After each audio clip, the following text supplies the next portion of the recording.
Hello friends, welcome back to the channel prep master by GK 24। देखो, अपन सभी बच्चे वही वीडियोस देख रहे होंगे जो आरएस की या यूपीएससी की प्रिपेयर कर रहे हैं, ठीक है। तो अपन ने प्रीवियस ईयर क्वेश्चन पेपर, सबसे पहली चीज तो ये है कि अपन को आरएस क्यों करना चाहिए, ठीक है। ये अपन ने जान लिया। कब करना चाहिए ये अपन को पता चल गया है। अपन को क्या क्या चीजें जो उसके लिए करनी चाहिए ये पता चल गया, सिलेबस अच्छे से पता चल गया, प्रीवियस ईयर क्वेश्चन पेपर क्यों सॉल्व करने चाहिए, कब करने चाहिए, कौन कौन से करने चाहिए, सारी चीजें हमें पता चल गई। लेकिन जो सबसे ज्यादा क्वेश्चन जो पूछा जाता है दैट इज कि हमें ऐसे राइटिंग कैसे करनी चाहिए। क्या-क्या पॉइंट्स हैं जो अपन को अपने एसे में लिखने चाहिए जो एकदम रेलेवेंसी हो और बहुत अच्छा लगे, अंडरस्टैंडिंग लगे, ठीक है? दूसरी चीज़ सबसे इम्पोर्टेंट ये होती है यार कि हम एक पेज नोट्स क्यों बनाएँ? और सबसे पहला क्वेश्चन तो ये था कि हमें बनाने क्यों चाहिए, ठीक है? भाई जो कोचिंग के अंदर नोट्स पढ़ा रहे हैं वो भी तो शॉर्ट करके पढ़ा रहे हैं, तो अपनी बुकलेट में लिख लो दैट्स इट। पर नहीं, हमें एक पेज नोट्स क्यों बनाने चाहिए आपको आज पता चलेगा, देन आपको पता चलेगा कि हाँ, हमको सच में बनाने भी चाहिए। ठीक है, तो ये सारी सॉल्व हो जाएँगे आपके जो भी इश्यूज़ हैं इसके रिगार्डिंग, वीडियो के एंड तक बने रहिएगा। कोई भी आपको प्रॉब्लम है आप कमेंट में लिख देना या फिर आप सॉरी टेलीग्राम पे भी लिख सकते हो, ठीक है? ये अपना टेलीग्राम लिंक है, क्यूआर कोड आप स्कैन कर लो, जिससे कि कोई भी इश्यूज़ है आप उसके अंदर लिखना, आपको बस एक वीडियो मिल जाएगी, आपको उसके रिगार्डिंग बना के देंगे अपन। साथ ही में एग्ज़ाम के रिगार्डिंग जो नोटिफ़िकेशंस आते हैं, वो आपके पास आ जाएँगे और डेली जो यूट्यूब पे वीडियोज़ आती हैं, उसकी पीडीएफ भी आपको अपलोड मिल जाएगी, ठीक है? तो चलिए इस वीडियो को शुरू करते हैं। सबसे पहली चीज़ तो ये है कि हमें आरएस ये दोनों के लिए not only for RS, this is also and also for UPSC, ठीक है? हमें 1 पेज नोट्स कैसे बनाने चाहिए, ठीक है? सबसे पहली चीज़ क्यों बनाने चाहिए? देखो, सबसे अच्छी चीज़ ये है कि अपना बहुत ही प्री और मेंस के लिए जब अपन रिवीजन करेंगे तो बहुत जल्दी रिवीजन हो जाएगा, ठीक है? बिना टाइम कंज़्यूम करे और बहुत अच्छे से चीज़ याद रहेगी। तीसरी चीज़ ये है कि स्टैटिक के लिए और करंट टॉपिक के लिए बहुत ही ज़्यादा अच्छा है, ठीक है? मानो कोई भी केस आ चुका है उस रिगार्डिंग, आपने मानो डीपीएसपी के ऊपर कुछ लिखा है, ठीक है? उसके अंदर कोई आर्टिकल होगा जिसके रिगार्डिंग अभी फिलहाल कोई केस आ गया, तो आप उसका एक एग्ज़ाम्पल उसके साथ लिख सकते हो जिससे कि कभी भी आप एग्ज़ाम्स में जाओ, अपना आंसर लिख रहे होंगे तो आप सीधी-सी चीज़ें आप उसको एग्ज़ाम के साथ कनेक्ट करके आप दिखा सकते हो। जिसकी वज़ह से उनको एग्ज़ामिनर जो होंगे, जो चेकिंग करेंगे, उनको पता रहेगा कि हाँ, ये साथ में न्यूज़ से भी कनेक्ट है कि इनको पता है कि अभी इस रिगार्डिंग ये चीज़ आई थी, ठीक है? देन आप विज़ुअल लर्निंग उसके लिए आप चार्ट्स बना सकते हो, फ्लो चार्ट्स बना सकते हो, अपने बुलेट पॉइंट्स यूज़ कर सकते हो। तो ये 4 चीज़ें जो बहुत अच्छी रहेंगी अगर आप 1 पेज नोट्स बनाओगे तो। अब अपन स्टेप बाय स्टेप प्रोसेस देखते हैं कि अपन को सबसे पहले क्या करना चाहिए। भाई सीधी-सी बात है, आप सबसे पहले अपना टॉपिक चूज़ करोगे, आप कौन-सा सब्जेक्ट पढ़ रहे हो, उसके लिए क्या टॉपिक पढ़ रहे हो, वो करोगे। या फिर मानो आज आपने कोई previous year question paper solve करा है, जिसके अंदर ऐसा कोई क्वेश्चन आ गया जिसके बारे में आपको कुछ भी नहीं पता है। तो आप सबसे पहले उसका एक टॉपिक लिखो। मानो आपने डीपीएसपी यानी कि directive principle of state policy topic लिख दिया है, कुछ भी टॉपिक लिख सकते हो, पंचायती राज लिख दिया है या फिर हमने फंडामेंटल ड्यूटीज लिख दिया, फंडामेंटल राइट्स लिख दिया, कुछ भी, ठीक है? एक्स वाई जी। तो उसके लिए आपको सबसे पहले अपना टॉपिक लिखा, अब उसके अंदर क्या लिखना है? टॉपिक लिख के नहीं छोड़ना है ना। सबसे पहली चीज़ है डायरेक्टिव प्रिंसिपल स्टेट पॉलिसी मानो। क्या डेफिनेशन है इसका? क्या मतलब है इसका? वो लिखोगे। 1 लाइन में आपका वो हो जाएगा, मान लो 2 लाइन में आपका वो हो गया। अगर उसको कोई उसकी कोई हिस्ट्री है, उसका कोई बैकग्राउंड है, अगर पूछा जाए तभी। लिखना, नहीं है मत लिखना। नीड है तभी लिखना, नहीं तो मत लिखना। तीसरी चीज़ ये है कॉन्स्टिट्यूशनल प्रोविज़न। कौन-कौन से आर्टिकल्स हैं जो DPSP directive principle state policy की बात करते हैं? आर्टिकल्स लिखना सारे के सारे, ठीक है? उसके रिगार्डिंग मानो फिलहाल कोई केस चल रहा है, एग्ज़ाम्पल के तौर पे लिखना, डेटा लिखना कुछ भी उसके बारे में। साथ ही में आप उसमें ऐड कर सकते हो कोई भी स्कीम्स, कोई भी केस स्टडीज़, कोई भी राजस्थान स्पेसिफिक एंगल, ठीक है? आप उसके लिए यूज़ कर सकते हो क्योंकि अपना मेजरली चैनल आरएस के लिए है, which is for Rajasthan only, ठीक है? करंट अफेयर आ गए, कोई इश्यूज़ आ गया और लास्ट में आप अपना कंक्लूजन लिख दोगे। ये आपका फॉर्मेट होना चाहिए for writing one page note, that's it. एक टॉपिक को लेकर के, ये नहीं पूरा सब्जेक्ट आपने 1 पेज नहीं, वो तो हो भी नहीं सकता है, ठीक है? तो ये चीज़। तो देखो अब इसके अंदर क्या हो गया, आपका सोचो एक आंसर बन चुका है। आपने एक डीपीएसपी लिखा, उसके रिगार्डिंग कुछ भी पूछ गए, ठीक है? मानो वो ज़्यादा मार्क्स का क्वेश्चन आ गया, आप उसकी डेफिनिशन मतलब लिख दोगे, आप हिस्ट्री है तो लिख दोगे, नहीं तो नहीं लिखोगे, ठीक है? सारे आर्टिकल्स लिख दोगे उसके रिगार्डिंग जो भी है या एग्ज़ाम में जो आर्टिकल पूछा गया है वो उसके अंदर लिख दोगे। उसके रिगार्डिंग आपने कोई एग्ज़ाम्पल, कोई डेटा पढ़ा है वो लिख दो। कोई केस स्टडी करा है, कोई स्कीम्स चल रही है उसके बेसिस पे, करंट अफेयर्स में कुछ है, कोई इश्यूज़ है, लास्ट अपना कंक्लूजन ले आओ। ये टॉपिक, ये पूरा way of writing the one page note can be your answers to. ठीक है? यही लिख रहे हैं अपन। देन आता है लेआउट मैटर करता है सबसे ज़्यादा। आप पैराग्राफ की जगह अपने बुलेट पॉइंट्स यूज़ करो, ठीक है? कि अपने सिंगल-सिंगल पॉइंट्स लिख दिए, ना कि अपने पैराग्राफ में ठूस दिया सब कुछ। हाइलाइट करो जो भी इम्पोर्टेंट कीवर्ड्स हैं। मानो आपने डायरेक्टिव प्रिंसिपल अपने बीच में कोई आर्टिकल लिख दिया, तो उस आर्टिकल को अंडरलाइन कर लो या हाइलाइटर कर दो, ठीक है?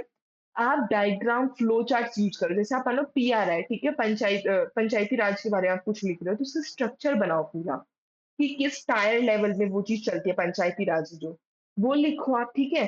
साथ ही में जो आपका दिखने में ऐसा होना चाहिए कि हाँ, बहुत स्पेस है, बहुत अच्छे से खुला-खुला यूज़ करा है पेपर। ये नहीं कि आप एकदम घौच-पौच करके आंसर को लिख रहे हो। देन स्टेप 4 जो आता है वो आता है रिवाइज़ एंड रिफाइन, कि आप इनको रिवाइज़ करना चाहिए। देखो, कोई भी चीज़ बिना रिवीजन के पॉसिबल नहीं है। हर 10 दिन में एक बार रिविज़िट करो कि आपने क्या लिखा था, क्या पता उस 10 दिन के अंदर उसके रिगार्डिंग कोई और न्यूज़ आ गई हो। जगह है, ऐड कर लो, ठीक है? आपके एग्ज़ाम के लिए बहुत यूज़फुल रहेगी। 2 पेज के नोट्स है, उसको चाहे 1 पेज में वापस कर दो कि हाँ, मैंने इसका 3-4 बार रिवीजन कर लिया, मुझे बहुत अच्छे से दिमाग में आ गया। तो why not to convert in a 1 page, ठीक है? अपन 1 पेज में उसको कर सकते हैं।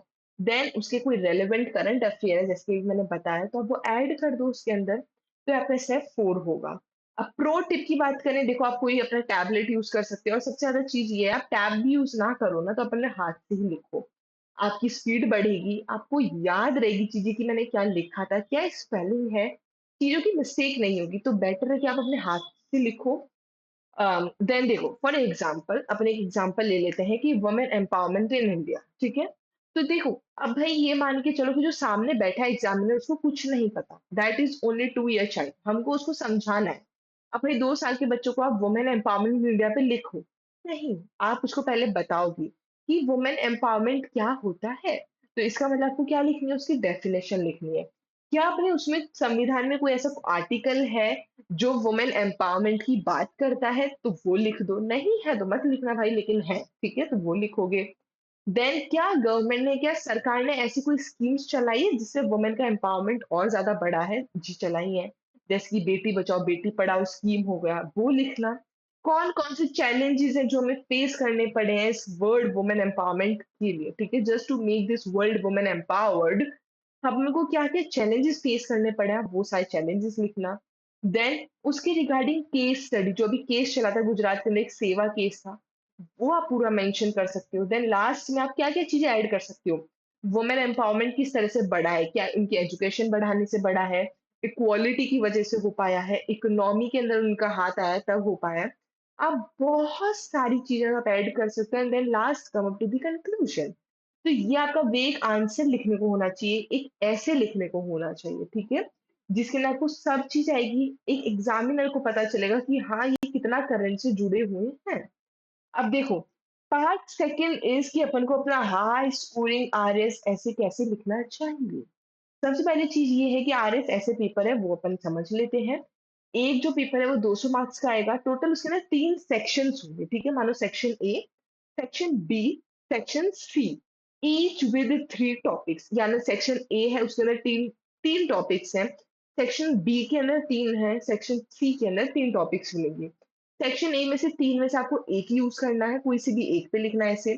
सेक्शन बी में से तीनों में से किसी एक पे लिखना है, same as for section C, तीनों में से किसी भी एक पे टॉपिक पे आपको ऐसे लिखना है।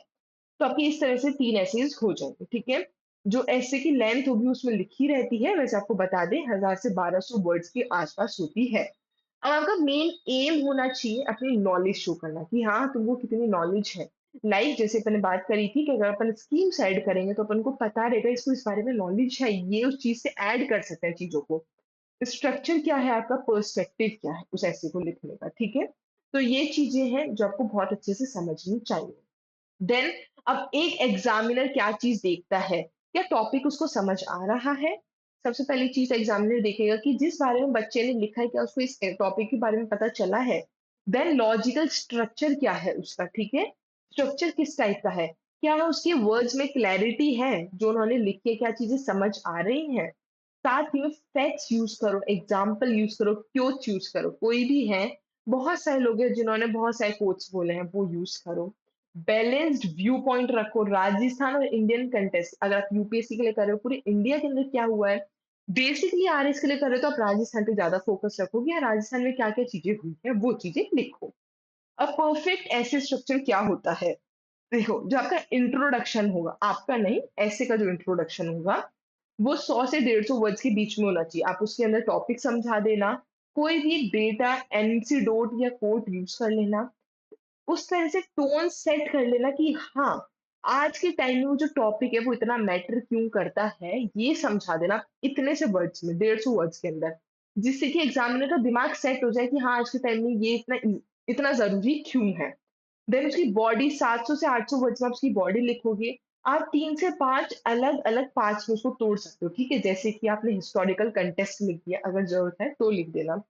सोशल, इकोनॉमिक, पॉलिटिकल एंगल क्या है उस चीज़ का लेकर के, मानो जैसे वुमेन एम्पावरमेंट की बात कर रहे थे, उसी पे आ जाते हैं। तो वुमेन एम्पावरमेंट का सामाजिक में क्या प्रभाव पड़ा है, इकोनॉमी, आर्थिक में क्या पड़ा है और राजनीतिक यानी कि पॉलिटिकल एंगल से क्या है, ये तीनों चीज़ अलग-अलग लिख देना, ठीक है?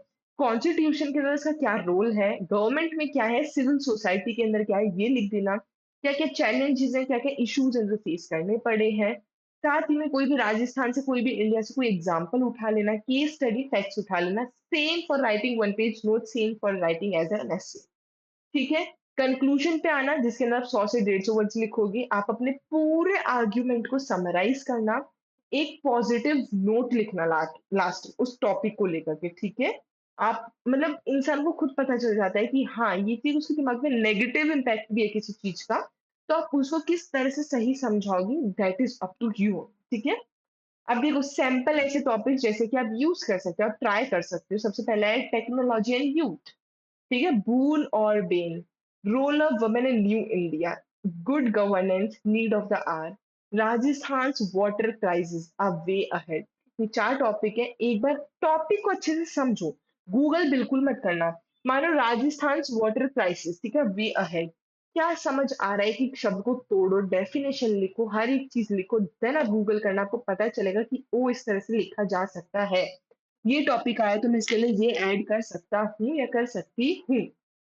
आप कोट्स यूज़ करना, जैसे कि गांधी जी ने कहा है, be the change. Doctor Ambedkar का एक कोट है कि constitution is not a mayor lawyers document, ठीक है? केवल एक लॉयर का डॉक्यूमेंट नहीं है कॉन्स्टिट्यूशन।